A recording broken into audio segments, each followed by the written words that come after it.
Jamaat Islami, they have made the head of the police SP's office, and they have this allegation that unnecessary communal things are happening in Tripura. Is Tripura becoming a experimental ground that way, where we never had such communal violence? No, we've had communal violence, but every time we've had communal violence, there's been a politician behind it. So whether the politician was in BJP or in Congress or CPM, politicians are always behind communal violence.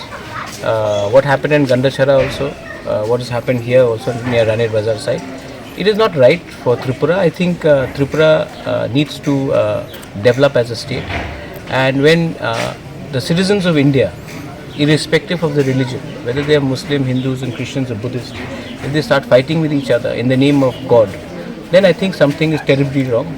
Whoever desecrated the statue of Kalima should be arrested, whether he is a Hindu or a Muslim. If it was a criminal, is a criminal.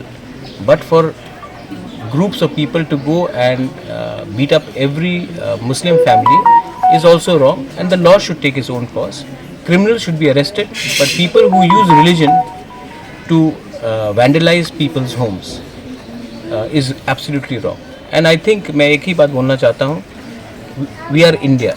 India is different from Pakistan. India is different from Bangladesh. We should not try to copy Bangladesh and Pakistan and make India into another Pakistan or Bangladesh.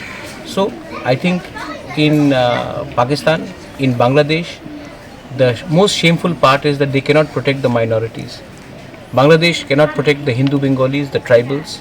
Pakistan could never protect the Punjabis, the Sikhs, the Hindus in Pakistan.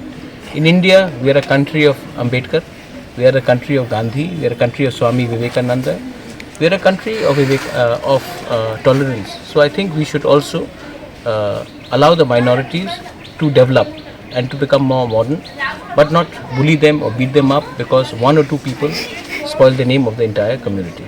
So I think that is the most important message, and we are suffering from floods. And this is not the time that we engage in communal violence. I think whoever is the culprit should be arrested, and no community should be targeted in the name of the religion. Thank you. Thank you.